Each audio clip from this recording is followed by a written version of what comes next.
When I walked into my bedroom and found Jen in bed with another man by that point, I probably should have suspected something. Adultery, like any other crime, generates evidence as an inevitable byproduct, like plants and oxygen or humans and well shit. So there were no doubt a handful of ways I could have figured it out that would have spared me the eye-gouging trauma of actually having to witness it firsthand. The clues must have been piling up for a while already, like unread emails just a click away from being read. A strange number on her cell phone bill. A call quickly ended when I entered the room. The odd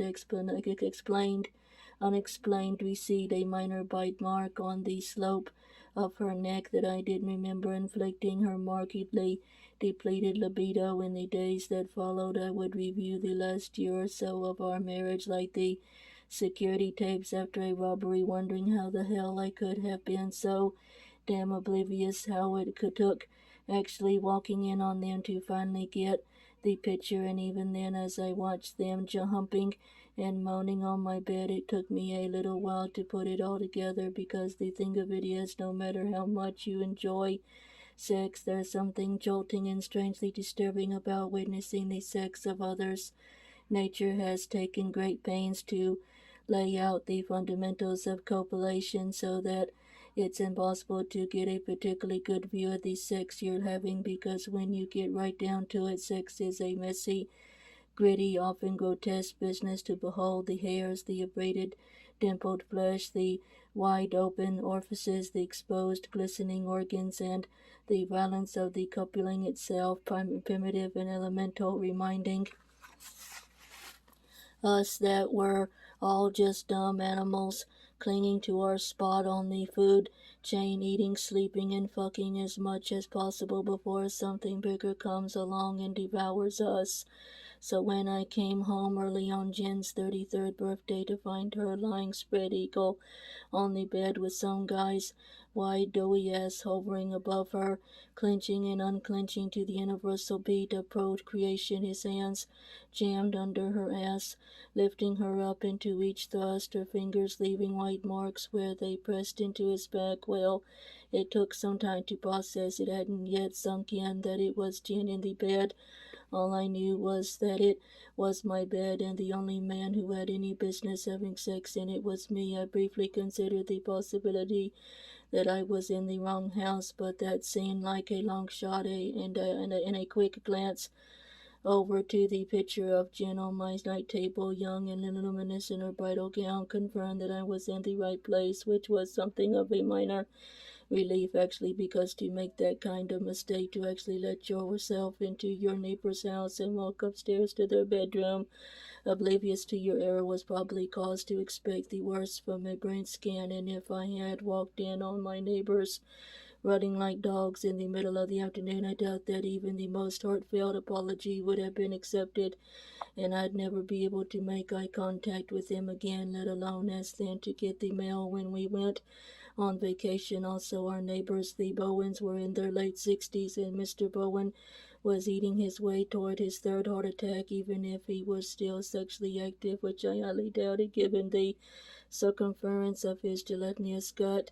The effect of such an untimely intrusion would probably have sent him into cardiac arrest, so all things considered, it was probably a good thing that I was in my own house, except that, being the case, it posed a handful of troubling scenarios, the most obvious of which was that the woman withering on the bed in a pool of her own sweat, inserting her French manicured index finger like a dart into the bullseye of her lover's anus, was my wife Jen, which of course I'd known the instant I stepped into the room, but my brain was shielding me from the realization, giving me little random thoughts to process just to keep me distracted, really, while behind the scenes my subconscious scrambled to assemble the facts and prepare a strategy for damage control. So instead of thinking right away, Jen is fucking someone, my marriage is over, or something along those lines, my text thought My next thought was actually this: Jen never sticks her finger into my asshole during sex. Not that I had any desire for her to do so, especially now that I was seeing firsthand, so to speak, where it had been. We did some fun, nasty stuff from time to time, Jen and I.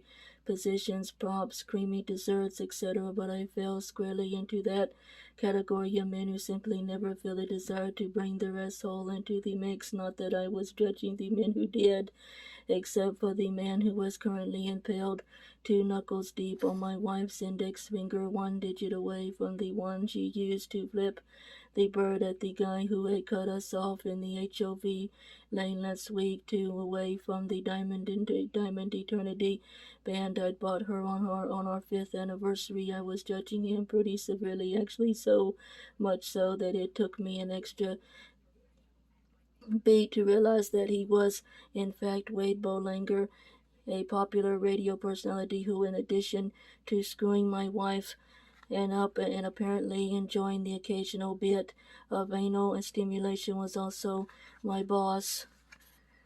Wade is the host of a popular WIRX morning drive radio program called Man Up with Wade Bolanger. He talks about sex, cars, sports, and money, but mostly about sex. He consults on air with porn stars, strippers, and prostitutes. He takes calls from men and women who tell him in graphic detail about their sex lives. He announces and then rates his own farts. He tells lovelorn sex-starved callers to man up already. There are t-shirts and coffee mugs and bumper stickers with the catchphrase, "He is a professional asshole," syndicated in 12 markets. The advertisers line up like sheep. I'm not knocking it. I was his producer. I booked the guest. I oversaw the interns screening the calls, the IT geeks who run the website. I met with the station bosses about format and sponsorship. I liaised with legal, HR, and advertising. I ordered lunch and bleeped the curse words. I'd been fresh out of college and working as an assistant at WRAD, a small local station, when Wade's career was just heating up, and for some reason he liked me. When his producer was fired over a flap with the FCC, Wade hired me. We took long lunches after the show, whole afternoon spent in restaurants on the station's dime, drinking dirty martinis and coming up with bits. He called me his voice of reason, valued my opinion, and took me with him when he moved from the local affiliate to WIRX, and when the show went into syndication, he threatened to walk when the station balked at my contract. Wade is tall and beefy with dark wiry hair and a cleft that makes his chin look like a tiny ass. His teeth are a shade of white, not found in nature. At 40, Wade still references his fraternity brothers like they matter, still evaluates passing breaths out loud, still calls them tits. He is that guy. It's easy to picture him in his frat boy prime, chugging down beers, 2 rounds of applause, humiliating pledges, slipping roofies into the red plastic cups of pretty freshmen at girls at keggers. There's nothing in life really to prepare you for the experience of seeing your wife have sex with another man. Is one of those surreal events that you've imagined at one point or another without any real clarity, like dying or winning the lottery. When it comes to knowing how to react, you're in uncharted territories. And so, in the absence of any reaction, I stood there frozen, watching Jen's face as Wade pumped away at her like the piston of a wide, hairy engine. Her head was arched, back chin pointed up to God as she panted heavily through her wide open mouth, eyes clamped shut with pleasure. I tried to recall if she'd ever looked so intensely committed, so beautifully dirty when we had sex, but it was hard to say. I'd never had this vantage point before. Also, it had been forever since we'd had sex during the day, and at night it's harder to make out the nuances of your partner's expression. Then Jen let out a long, urgent moan that started low before suddenly jumping up a few octaves into this kind of wounded puppy's yelp. I was pretty damn sure I'd never heard her make that sound before, and as she did it, her hand slid down Wade's back to grab his ass and pull him deeper into her. I found myself wondering about Wade Bolanger's cock. Specifically, was it bigger than mine, thicker, harder? Was it slightly curved the way some cocks are, hitting places inside of her that Mine had never hit heretofore untapped bits of soft tissue that made her cry out like that. Was Wade a more skilled lover? Had he studied tantric technique? Had he certainly slept with enough hookers and porn stars to have gotten some hands-on instruction from where I was standing? It certainly looked like Wade knew what he was doing, but in fairness, I had never seen myself have sex. Jen and I never videotaped ourselves the way some couples did, and now I kind of regretted that. Reviewing the game tapes every now and then might have been helpful. For all I knew, I looked every bit as convincing, but that yelp I'd been having every kind of sex with Jen for over 10 years, and she had never yelped like that. I'd have remembered. I realized that I was already thinking about how I would tell my Jen about this later, how I would describe this insanity to her tonight when I got home, but I already was home and my Jen didn't exist anymore, had dispersed into mist right before my eyes, and this new Jen, this squealing, sweating, anal probing Jen didn't need me to tell her. She could probably tell me a few things. I experienced a smattering of microscopic pinpricks across my stomach, the first hint of the anguish being ready below in the darkest recesses of my churning guts. It was still forming, but I could already feel the intense heat of it rising up into my chest like a concentrated laser beam, and I knew that once the world started spinning again, it would blossom into a white flash and incinerate me. And still they fucked in and out, up and down, grunt and yelp like they were going for a record, and underneath it all the sounds you don't think about, the slapping and slishing and the farting suction, the mechanical sounds of intercourse, the air thick with the pungent smell of their sex, and still I stood there letting it happen, trembling like a weed. Then Wade lifted Jen's leg over his head and brought it down onto her right one, turning her onto her side without missing a thrust. It was not an easy maneuver to accomplish without withdrawing this little bit of stunt fuckery, but the ease with which he did it, and the way Jen turned and rolled on cue, made it clear that they'd been down this particular road before, and that's when it occurred to me to wonder how long this had been going on. A month, 6 months, how many positions had they mastered? How much of my marriage was a lie? Jen was fucking Wade Bolanger sideways on my bed, on the rumpled Ralph Lauren duvet she'd bought at Nordstrom when we first moved into the house. My life as I knew it was over. This is probably as good a time as any to mention that I was holding Gaylord's birthday cake. I had left work early to pick up the cake, a chocolate strawberry cheesecake, her favorite. Jen always called in sick on her birthday. We were going to go out for dinner later, but I'd come home early to surprise her with the cake in the driveway. I opened the box and planted 33 candles in one for good luck. I stopped in the foyer to light the candles with a long-stemmed oven lighter bought specifically for this purpose. I could hear her moving around upstairs, so I discarded the box and headed up, treading slowly and evenly on the balls of my feet like a cat burglar, articulating each step the way you do to keep candles lit. Now the candles were already more than halfway melted. Gobs of spent red wax splashed across the pristine white frosting like blood dripped on snow. If things had gone according to plan, Jen would have blown them out by now. Then she would have wiped a chunk of frosting off with her finger and licked it, kissed me with cream cheese lips, and we would have lived happily ever after. But I hadn't planned for this contingency, and now the cake was ruined. Later I knew there would be a slew of painful questions that resolved nothing.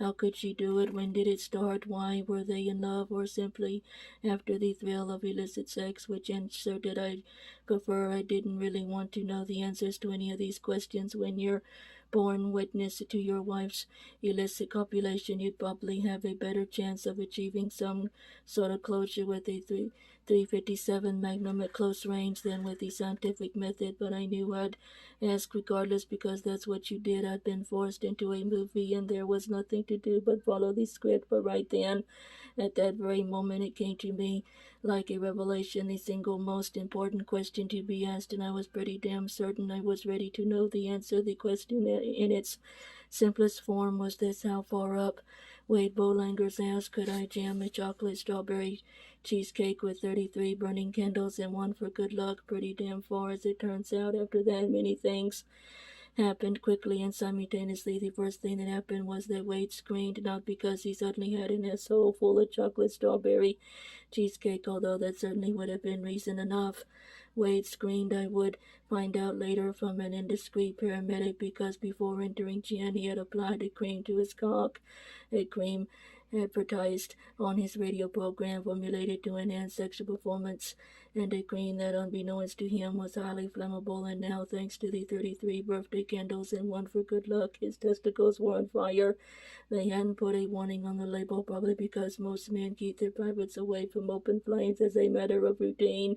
So Wade screamed as he flew off and out of Jen and rolled across the bed onto his back, cupping his flaming scrotum as he went. To make matters worse, he'd been only seconds away from ejaculating when he caught fire, and now, even as he writhed in pain, he spurted tiny ribbons of baked ejaculate into the air as Wade screamed and burned and came hotly into his hands. Jen screamed as well, rolling as fast as she could in the other direction. Jen screamed first because Wade had pulled out of her with such force, knocking the bridge of her nose with his forehead hard enough to bring tears to her eyes, and then through the kaleidoscopic prism of her tears she saw me standing at the foot of the bed, my hands covered in red and brown cheese goop, and so her scream was one of surprise and shame, which turned to pain as she rolled off the bed, landing in a heap on the floor, the heel of Wade's overturned $400 loafer digging painfully into her thigh. And I screamed because what I felt right then was so much worse than burned balls or a broken nose, which is what Jen would later find out she had suffered. This wrecked room had been my bedroom. This bed smeared with cheesecake and bodily fluids had been my bed, and this woman, this naked, cowering, crumpled woman on the floor, had been my wife. And now, in a matter of seconds, I had lost them all. And then everyone stopped screaming, and there followed one of those moments of dead silence where you just stand there feeling the planet spin beneath your feet until it makes you dizzy. The smells of sex and burnt scrotum filled the air like a gas leak, and I swear if someone had lit a match, the room would have exploded. Judd, Jen cried out from the floor, still groaning in pain, his eyes lit with terror at the untold damage his testes might have sustained. Wade rolled clumsily off the bed and charged into the bathroom, slamming the door behind him. A naked man shouldn't run. From behind the door, the sound of running water could be heard, punctuated by Wade's guttural curses. I looked at Jen, sitting naked on the floor, her back up against her night table, knees pulled up against her flattened breast as she sobbed into her hands, and I felt the urge to get on my knees and pull her into my arms the way I would have under pretty much any other circumstances, and I actually felt myself moving toward her, but then stopped. It had been only a minute or so since I'd walked through the bedroom door, and my brain had not yet adjusted to this suddenly transformed world where I no longer comforted Jen because I hated her. I was a whirling mass of outdated reflexes and violent impulses, and I had no idea what the hell I was supposed to do. The urge to flee was overwhelming, but leaving the two of them in my house seemed too much like unconditional surrender. I needed to lash out, hide, get out of there, weep, plant my thumbs in Wade's eye sockets to crush his eyeballs, hold Jen, strangle Jen, kill myself, go to sleep and wake up and be 20 again, all in the same instant. A complete nervous breakdown was not out of the question. Jen looked up at me, stricken, her eyes red with tears, blood and snot running from her nose, down her chin, and onto her chest. I actually felt bad for her and hated myself for it. I can't believe you did this," I heard myself say. "I'm so sorry," she said, shivering into her arms. "Get dressed and get him out of my house." That was the extent of our conversation. 9 years of marriage gone in a heartbeat, and not very much to say about it.